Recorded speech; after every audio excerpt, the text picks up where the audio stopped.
नमस्कार, आप देख रहे हैं अपना प्रदेश उत्तराखंड। मैं हूं आपके साथ दीपाली। बुलेटिन की शुरुआत करते हैं बजट से। उत्तराखंड सरकार ने साल 2015-16 के लिए आज बजट पेश कर दिया है, जो कि 32,693.64 करोड़ का है, जबकि 2014-15 में प्रदेश सरकार ने 29,825.16 करोड़ का पेश किया था। इस बार के बजट में राजस्व प्राप्तियां 25,777.67 करोड़ अनुमानित है, जबकि आय व्यय अनुमान में कर राजस्व 23.30% वृद्धि के साथ 14,989.57 करोड़ रखा गया है, जबकि आयोजन कर व्यय में 21,059.15 करोड़ अनुमानित है, जो कि कुल बजट का 64% है, जबकि आयोजनागत व्यय 11,634.49 करोड़ अनुमानित है।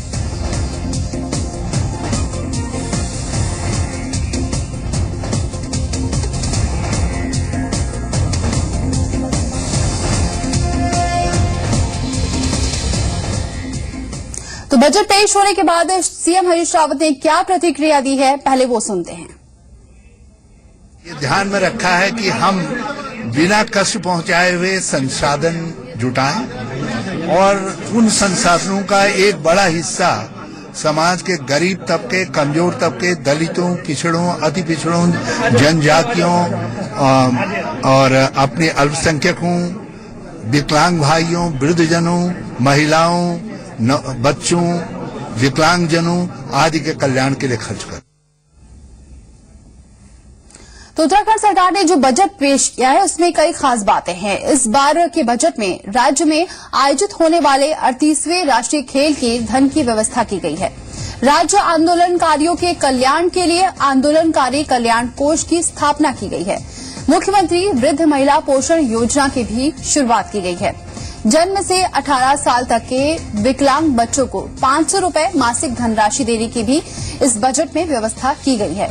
मेरा गांव मेरी सड़क योजना के लिए धन की व्यवस्था की गई है। पर्वतीय जनपदों में 500 और मैदानी जनपदों में 5,000 की जनसंख्या वाले गांव में नाली, सड़क और पेयजल की व्यवस्था और निर्माण के लिए कंपस फंड की भी व्यवस्था की गई है। मेरे बुजुर्ग मेरे तीर्थ के लिए धन की व्यवस्था की गई है। स्कूली बच्चों में पर्यावरण के प्रति जागरूकता पैदा करने के लिए हमारा स्कूल हमारा वृक्ष योजना शुरू की गई है। बंदरों से फसल को बचाने के लिए मानव वानर संघर्ष न्यूनीकरण योजना की शुरुआत की गई है और गंगोलीहाट, चंपावत, बाजपुर और जखौली में पशु चिकित्सा कॉलेजों की स्थापना की जाएगी। इस बार ये बजट में है।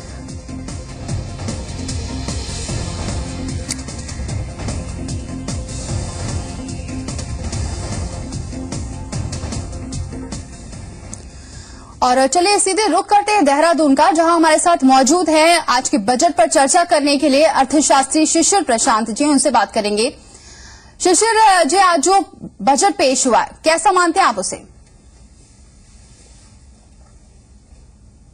देखिए, बजट जो हमें हाइलाइट से थ्रू के से ही हमें जान पड़ता है कि ये बजट में क्या है, और मोटा मोटा मैं आपको बताना चाहता हूं कि इसमें जो एक बात जो हो रही है वो फिस्कल डेफिसिट की बात हो रही है। उन्होंने अपना FRBM एक्ट के कंट्रोल में रखा है और एक्सपेंडिचर जो है टोटल वो 32,000 करोड़ का करीबन बता रहे हैं, जो कि थोड़ा सा कटेल हुआ है।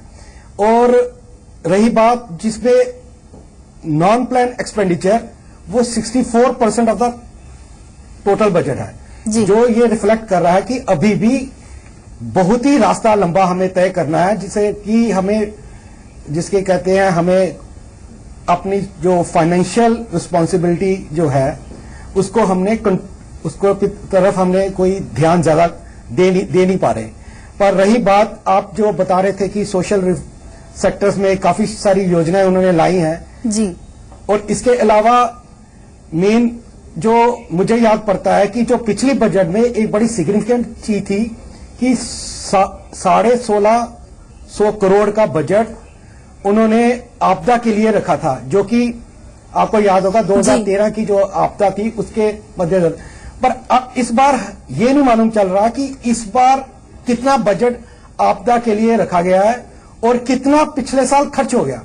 और आपकी जो पहाड़ के इंफ्रास्ट्रक्चर डेवलपमेंट, मेरा कहने का मतलब जी। जो आपदा के बाद में जो इंफ्रास्ट्रक्चर डेवलपमेंट होना था, उस पे उसकी जो रूपरेखा थी वो दिखाई नहीं दे रही। जी बिल्कुल, यानी कि आपका ये कहना है कि आपदा के बाद जितना खर्च हुआ है उसकी रूपरेखा सामने नहीं आ पा रही। कुल मिलाकर शिशिर जी का आपका ये कहना है। तो यहाँ पर हम उनसे आगे भी बात करेंगे कि जो इस बार का बजट जो पेश हुआ है ये कितना फायदेमंद है लोगों के लिए, लेकिन पहले आपको सुनाते हैं कि इस बजट को लेकर पिथौरागढ़ के लोगों की क्या राय है। उत्तराखंड की सरकार ने आज अपना आम बजट पेश किया है। हालांकि इंदिरा हृदय का ये चौथा आम बजट है, लेकिन कांग्रेस सरकार 3 साल जिस तरीके से हुए हैं लोगों के लिए विकास की बात करती है, और आम बजट में कहीं ना कहीं लोगों को उम्मीद थी कि उनके लिए राहत मिलेगी, व्यापारियों को उम्मीद थी उनको राहत मिलेगी टैक्सों के हिसाब से, और आम आदमी को बहुत ज्यादा उम्मीदें थी। हम लोग इस वक्त पिथौरागढ़ में हैं, आइए लोगों से जानते हैं। समाज के विभिन्न तबके के लोग हमारे साथ में हैं, चाहे पॉलिटिकल पार्टी से हों चाहे महिलाएं हों। आइए उन्हीं से जानते हैं कि किस नजरिए से इस बजट को देखते हैं। जहां तक इस बजट का संबंध है, मैं समझता हूं कि सरकार ने एक तो शिक्षा के क्षेत्र को बिल्कुल अछूता छोड़ा हुआ है, पेयजल का क्षेत्र बिल्कुल अछूता है। जनता हमेशा मांग करती आ रही है कि कम दरों में यहाँ पर विद्युत प्रदेश होने की वजह से, ऊर्जा प्रदेश होने की वजह से बिजली सस्ते दरों में उपलब्ध कराई जाए। तो इन सारे क्षेत्रों को इन्होंने अछूता छोड़ रखा। बजट पास हुआ है, इसमें जो है पर्वतीय क्षेत्र की महिलाओं के हित में जो है कोई भी निर्णय नहीं लिया गया है, जिससे कि महिलाओं में कोई खुशी नहीं है। आइए जानते हैं किस तरीके से व्यापारियों को उम्मीद थी और कितना खरा इस बजट को आम व्यापारियों के हित में आप पाते हैं। वैट का जहां तक सवाल है, मैं ये मानता हूं कि इस बजट में जो अनुपयोगी चीजें हैं जिनको इन्होंने 13.5% में डाल रखा है, उनको 0 मतलब जो उपयोगी चीजें हैं उनको 0% में डालना चाहिए, और जो अनुपयोगी चीजें हैं उनको 13.5% करना चाहिए।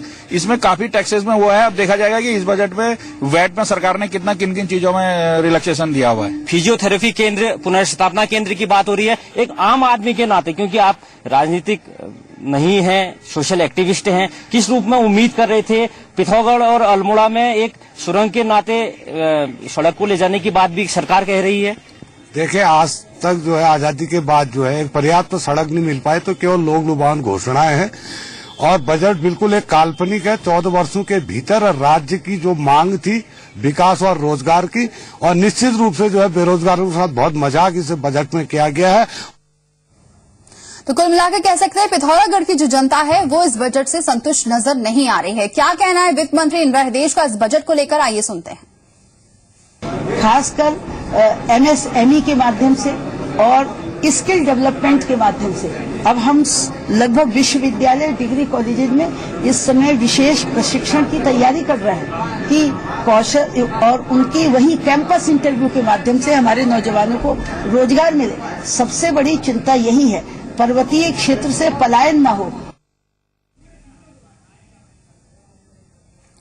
तो कुल मिलाकर यहाँ पर जो इंदिरा हृदय है उनका ये कहना है कि बजट काफी अच्छा है, शिक्षा के क्षेत्र में भी उन्होंने ध्यान दिया है। लेकिन हरिद्वार के लोगों की क्या राय है, आइए सुनते हैं। राज्य सरकार की भूरी प्रशंसा करते हैं, और जो बजट पेश किया गया है वो निरंतर जो है प्रत्येक वर्ग को ध्यान में रखते हुए और उनके प्रत्येक पहलुओं को छूते हुए ये बजट पेश किया गया है। धन्यवाद करते हैं उत्तराखंड सरकार का, और जिस प्रकार से इस बजट को बनाया गया है बहुत ही सभी अच्छे पहलुओं पर ध्यान देते हुए, जैसे कि बुजुर्गों को एक अच्छी व्यवस्था देना, मेडिकल जो बन रहा है उसके द्वारा आरक्षित सीट देना, और महिलाओं के लिए जो सबसे मुख्य कि तेजाब कांड या किसी भी कांड में उनको 2 लाख रुपए की एक अच्छी रकम देना, ये भी बहुत अच्छी व्यवस्था की है। एक तो ये महिलाओं को जो जोड़ा है, ये सबसे अच्छा काम हृदय जी ने किया हुआ है। और ये जो एसिड से हो जाती है, उनके पास पैसा ही नहीं होता है कि भाई इलाज करा सके, ये 2 लाख का जो बजट दिया है ये भी बहुत अच्छा काम किया है इन्होंने। और महिलाओं को जो रोजगार से जोड़ने की करी है, ये इंदिरा हृदय जी कर सकती थी, बाकी कोई नहीं कर सकता। मेरी नजरों में तो महिलाओं के लिए तो सर्वोत्तम बजट है ये। और चलिए फिर से एक बार रुक करेंगे देहरादून का, जो हमारे अर्थशास्त्री मौजूद हैं शिशिर प्रशांत, उनसे बात करेंगे। शिशिर जी, मिलीजुली प्रतिक्रिया देखने को मिल रही है इस बजट को लेकर, लेकिन एक सरल शब्दों में अगर देखा जाए दर्शकों के लिए, जनता के लिए ये बजट कैसा रहा है आपके नजरिए से, और पिछले साल की अगर हम तुलना करें इस साल के बजट को लेकर तो क्या कहेंगे? देखिए, एक बात तो तय है, जो मेन बजट जो जनता को अफेक्ट करता है वो यूनियन बजट होता है। जहां पे टैक्सीज वो तय करते हैं कि जनता के ऊपर कितना भार पड़ेगा। यहां पे इस बार एक बात अच्छी है इस बजट में दिखाई दे रही कि नया कोई टैक्स नहीं लगाया गया है, पर इसके अलावा हम देखेंगे कि जनता को क्या रिलीफ दी गई है, क्या सरकार ने पेट्रोल और डीजल में जो स्टेट टैक्स लगाती है उसमें कोई रिलीफ दी है, या फिर अन्य जगह में जहां पे वैट के लिए वो रिलीफ दे सकते हैं जो एसेंशियल कमोडिटीज है, क्या वो दी गई है जो आम जनता को कंसर्न करती है। वो हमें, मैं आपको क्या बताऊं कि हमें नहीं समझ आ रहा कि इसमें कोई रिलीफ दी गई है कि नहीं दी गई है, क्योंकि हमें वो कॉपी नहीं मिली बजट की। जी, यानी कि कहा जा सकता है बहुत ज्यादा जो रिलीफ की बात आमतौर पर यह देखा जाए कि जी शिशिर जी ये जानना चाहेंगे, ये कह सकते हैं कि बहुत ज्यादा जो उम्मीदें लगाकर बैठी थी जनता, वो उम्मीदों पर ये बजट उतना खरा नहीं उतरा है। नहीं, ऐसा भी नहीं कह सकते। इनको हो सकता है कि जब हम पूरा खाका देखेंगे बजट का तो ज्यादा चीजें बाहर आएंगी। अभी मैं मोटा मोटा ही कह सकता हूं कि इस बार जो बजट है उसमें उन्होंने जो टैक्स है स्टेट का वो थोड़ा बड़ा है, पर नॉन टैक्स घट गया है। और आप ये मैं टेक्निकल पार्ट्स में आ रहा हूं, ना कि लोगों से कंसर्निंग जो बजट्स है कि आपने इस बार हेल्थ को कितना दिया, शिक्षा को कितना दिया, इसका हमें देखना पड़ेगा। और उसमें क्या स्कीम्स, मैं सुबह भी जब बोल रहा था मैं यही कह रहा था कि हेल्थ में आप देखें कि आम जनता को जो चीजें अफेक्ट करती हैं वो है कि आप एक अच्छे हॉस्पिटल सेटअप कीजिए, ट्रॉमा सेटअप कीजिए उत्तराखंड में, जो बड़ी ही ज्यादा जरूरत है। होता क्या है कि यहाँ पे एक्सीडेंट जब होते हैं जो बड़े कॉमन फिनोमेना है तो लोगों को दिल्ली भागना पड़ता है, कोई भी माइनर सी डिजीज हो, छोटा सा टेस्ट हो, दिल्ली भागना। यहाँ पे बदहाली है जो हॉस्पिटल्स हैं, उस पे कोई फोकस नहीं है। जी जो स्कूल्स हैं उस पे फोकस नहीं है। एक अच्छे स्कूल्स की जरूरत है, टीचर्स की जरूरत है। ये जो पॉलिसी कंसर्न है ये आम लोगों के दूसरी तरह से कंसर्न है, पर इनका भी बजट में कुछ ज्यादा पता नहीं चल रहा हमें। जी, लगातार हम बात कर रहे हैं बजट की जो आज पेश हो गया है। क्या कहना है नेता प्रतिपक्ष अजय भट्ट का, ये सुनते हैं। संतुष्ट है साहब, पिछले साल भी ऐसी हुआ, इस साल भी ऐसी है। मुझे लग रहा अगले साल जब बजट देंगे, अगर सही सलामत रही ये सरकार, तो फिर भी यही आने वाला है। एक चीज तो बता दें आप, जो आपने आपदाग्रस्त क्षेत्रों में किया है, एक को पुनर्वासित किया हो बता तो दीजिए। अभी तो चिन्हीकरण पूरा नहीं हुआ, खुद ही लिख रहे हैं आप हर जगह पर। वहीं देहरादून के लोगों का क्या कहना है इस बजट को लेकर, ये भी सुनते हैं। कई उम्मीदों में खरी नहीं उठ पा रही, और अगर वो उनके कुछ आ भी रहे हैं कोई पॉइंट्स, ऐसा लगता है कि जैसे वो धरातल पे नहीं दिख रहे हैं। स्पेशली अगर गर्ल चाइल्ड की बात करते हो, अगर बेटी बचाओ इस तरह की बातें करते हैं, तो क्या उन्होंने बेटियों के लिए स्पेशल दिया है? क्या दिया है? क्या हायर एजुकेशन के लिए क्या स्पेशल दिया है? हम खुश नहीं है बिल्कुल। व्यापारी पूरा इस चीज से बहुत काफी वो है कि 13.5% काफी लगता है। कैसे होगा, कितना बचेगा? तो ये बजट कोई खास हमारे लिए तो बड़ा दुखदायी रहा। जो इन्होंने बजट दिया है वो बिल्कुल फ्लॉप है, और आज की महिलाएं मतलब इतनी ज्यादा अपने आप को डरावना महसूस कर रही है, कहीं भी हो कुछ भी हो।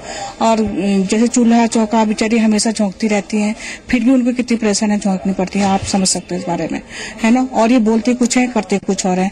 देखिए, हर बार की तरह इस बार का बजट भी जो है इस बार बस लुभावना है, देखने के लिए सिर्फ अच्छा है, लेकिन उससे देखा जाए तो कुछ नहीं है उस बजट। महिलाओं के लिए सुरक्षित नहीं है कुछ भी, महिलाओं के लिए तो कुछ भी नहीं देखा जाए। बेसिक नीड्स हैं, कुछ नहीं है उनके लिए। पिछले 2 वर्षों से बजट केवल लोग लुभावनी दिखाए जा रहे हैं। महिलाओं का जो है नजरअंदाज किया जा रहा है, युवाओं को नजरअंदाज किया जा रहा है, व्यापारियों को नजरअंदाज किया जा रहा है। हर वर्ग ऐसा लग रहा है जैसे उसे ठगा सा महसूस कर रहा है। तो देहरादून की जनता भी अपने आप को ठगा सा महसूस कर रही है, संतुष्ट कहीं से नजर नहीं आ रही है यहाँ पर जनता। फिर से रुक करेंगे देहरादून का, जहां हमारे साथ मौजूद हैं अर्थशास्त्री शिशिर प्रशांत, बात करेंगे। शिशिर जी, आप बात कर रहे थे कि स्वास्थ्य को लेकर कोई सुविधा नहीं दी गई है, बहुत ज्यादा नहीं है इस बजट में, शिक्षा को लेकर भी नहीं है, और इससे पहले आपने आपदा की भी बात करी थी। अगर हम देखें इस बजट को, तो क्या जो विकास की बहुत बातें करती है सरकार, क्या विकास को लेकर वाकई इस बजट में बहुत कुछ है जिसे आगे चल के सरकार करेगी? देखिए, जो विकास है वो उसके लिए एक स्पेशल आपको पॉलिसी लेनी पड़ती है। अभी सरकार ने पिछले महीने एक नोटिफिकेशन के थ्रू एमएसएमई पॉलिसी नहीं लाई। ये एक अच्छी अगर आप इसको देखेंगे एक बड़ी अच्छी पॉलिसी है, जो कि इंदिरा हृदय ने भी आपके चैनल में ये बात कही, पर इंदिरा जी ये नहीं बता पाई कि इस डिपार्टमेंट के लिए बजट कितना रखा गया है। ये हम आपको बताना चाहते हैं कि पिछले बार जो बजट था उसके लिए जो प्रोविजंस हैं वो बड़े कम हैं। आपको ये जान के हैरत होगी कि खाली 25 करोड़ रुपया 30 करोड़ रुपया बजट था। हम एक्सपेक्ट कर रहे थे कि इस साल ये बजट बढ़ जाएगा। इससे डायरेक्ट आप लोगों को विकास की जब बात होती है, लोग विकास कैसे होगा कि आप पहाड़ पे उद्योगों को लाएंगे, उसका लोगों को स्किल डेवलपमेंट की बात करेंगे। इन सब के लिए ये बातें जो है इम्प्लीमेंटेशन की जरूरत है और बजट भी एक अच्छा प्रोविजन है और आपको ये बैलेंस करके आगे का एक रास्ता तैयार करना है। और मुझे लगता है कि आने वाले टाइम में, क्योंकि ये अब ज्यादा समय कांग्रेस के पास बचा नहीं है, खाली 2 साल ही रह गए हैं जी, तो ये एक बड़ा पहाड़ जैसा रास्ता है जो उनको तय करना है। उनका आने वाले टाइम में विकास के प्रति क्या रुख होगा। जी देखिए शिशिर जी, यहाँ पर वादे तो बहुत किए गए और जो बजट दिया गया है उसमें क्या आपको लगता है कि जो बातें सरकार कर रही थी, हालांकि आप बता रहे हैं कि विकास को लेकर बहुत कुछ किया नहीं गया, लेकिन अगर हम दूसरा पहलू देखें कि क्या इस बजट में है जिससे लोगों को सीधा उसका असर पड़ेगा, उससे फायदा होगा या फिर राज्य को उससे फायदा होगा? देखिए, राज्य को, हमारे राज्य का एक अच्छी बात ये है कि यहाँ पे जीडीपी ग्रोथ रेट हो या फिर जो लोगों की इनकम का है, एनुअल इनकम, वो काफी अच्छी है, हेल्दी है। Economic situation is not bad, मतलब मैं कहना चाहता हूं कि वो एज कंपेयर टू हम दूसरे प्रदेशों की बात करते हैं, उत्तराखंड एक फ्रंट प्रदेशों में आता है।